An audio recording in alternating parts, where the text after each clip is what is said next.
Hello अस्सलाम वालेकुम students, उम्मीद करता हूँ आप सब ठीक होंगे। तो ड्यूशन जैसा कि इस संडे पर जो 26 अक्टूबर थी उसमें टेस्ट हुई थी एमडीके 2025 की। तो उसमें मैं करने जा रहा हूँ कुछ बायोलॉजी के कुछ क्वेश्चन से वो रिव्यू करने जा रहा हूँ। तो बेसिकली ये कौन से आए थे और उसकी जो आंसर की थी उसके मुताबिक ये कौन कौन से क्वेश्चन हैं। तो ड्यूशन एमडीके 2025 का वर्जन नंबर सी है, उसमें हम करने जा रहे हैं बेसिकली। उसमें वजह नंबर सी है जो ये सुन पार्ट नंबर 1 बायोलॉजी का 1 to 81 क्वेश्चन है। इस पार्ट में हम जितने कर सके क्वेश्चंस करेंगे।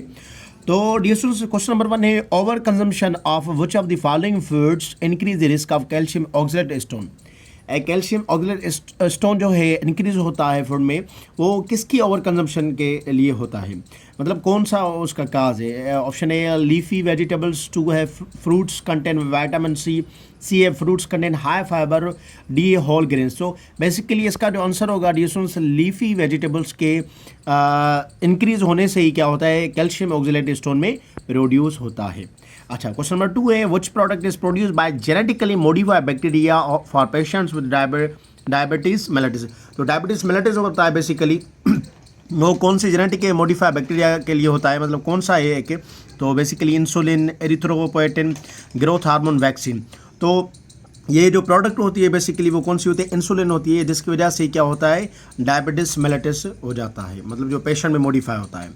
थर्ड है बेसिकली वो changes occur in the endometrium during the proliferative phase of the menstrual cycle. जो मेंस्ट्रुअल साइकिल होता है जो वुमेन्स में अकर करता है 28 ऑफ द डे होता है एवरी नॉर्मल वुमेन में। तो बेसिकली वो पूछ रहा है कि एंडोमेट्रियम के पॉली जो फेराइड फेज है उसमें मेंस्ट्रुअल साइकिल कब होता है, मतलब कौन सी चेंजेस आएंगी। तो कह रहा है कि वो चेंजेस अकर इन दी एंडोमेट्रियम, जो एंडोमेट्रियम होता है उसमें कौन सी चेंजेस आएंगी जब फेज कौन सा होगा, प्रोलीफेर। तो dear students, a it begins to shed degeneration thickness, it becomes secretory, no change occurs. तो बेसिकली इनमें से जो होगा ये क्या होता है, रीजनरेट होता है और थिकनेस इसकी बढ़ती है।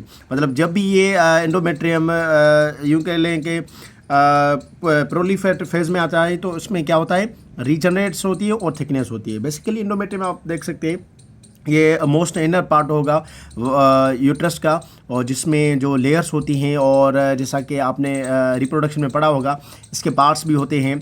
यहाँ पर क्या होता है बेसिकली जो ओवा एग है वो इन होता है, मतलब कि यहाँ पर ही हम कह सकते हैं कि कोई भी फीटस होगा वो तैयार होता है बेसिकली। ओके, फोन नंबर है रोल ऑफ mRNA इन कोविड-19 vaccine like Pfizer and Moderna east.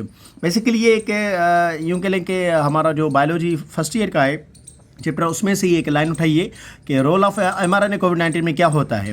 तो ये स्टूडेंट्स वो होता है instruct cells to produce the viral spike protein. Viral spike protein है वो उसको इंस्ट्रक्ट करता है सेल में प्रोड्यूस होने के लिए। ओके, और नंबर 5 की बात करेंगे living cells of cartilage are called. ये तो बहुत ही सिंपल है, जो लिविंग सेल्स होंगे कार्टिलेज के वो कौन सी होती है, ओस्टियोसाइट्स, थ्रोम्बोसाइट्स, कॉन्ड्रोसाइट्स, ओस्टियोब्लास्ट। तो ये सी होगा कॉन्ड्रोसाइट्स कहा जाता है। नंबर 6 क्या है, the regulator of muscle contraction which is release from sarcoplasmic reticulum. वो कौन सा रेगुलेटर है जो मसल कॉन्ट्रैक्शन में काम आता है और जो रिलीज होता है सार्कोप्लाज्मिक रेटिकुलम में, वो होता है डिस्टेंस कैल्शियम आयंस। ट्रोपोमायोसिन है, ट्रोपोनिन है, कैल्शियम आयंस है और एटीपी। तो ये होगा डिस्टेंस कैल्शियम आयंस होगा। अच्छा, 7वां नंबर है automatic and rapid actions that do not involve the conscious part of brain. वो कौन सी ऑटोमेटिक एंड रैपिड एक्शंस होते हैं जो कि इन्वॉल्व होते हैं कॉन्शियस पार्ट, मतलब यूँ कह लें कि जो भी हमारे इनवॉलंटरी काम होते हैं जो सडनली काम होते हैं वो उनको क्या कहा जाता है, रिफ्लेक्स एक्शंस कहा जाता है। कंडीशन है रिफ्लेक्स टैक्सेस साइनेप्सिस। तो डी ऑप्शन है ऑब्वियसली, जिसमें यूँ कह लें कि कोई भी काम सडनली होता है जैसा कि नी जर्क हो गया, ब्लैंकिंग ऑफ आई हो गई, तो वो रिफ्लेक्स एक्शंस हो गया। Number 8 D students crossing over involves action of genetic material.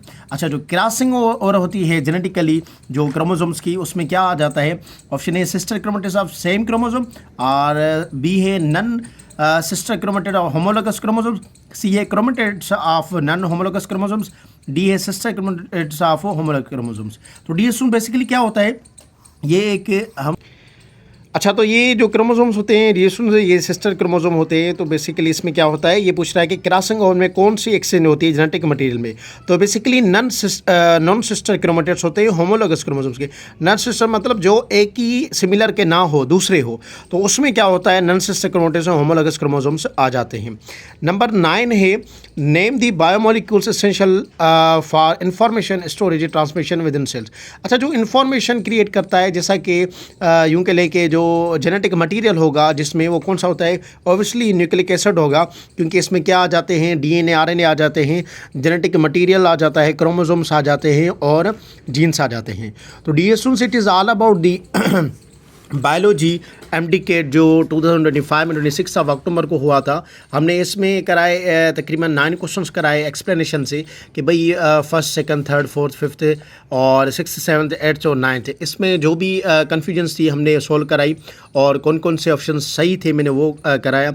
अगर आपको भी कोई क्वेश्चन दिक्कत कर रहा है या डिफ़िकल्ट है, काइंडली आप कमेंट सेक्शन में मुझसे पूछ सकते हैं।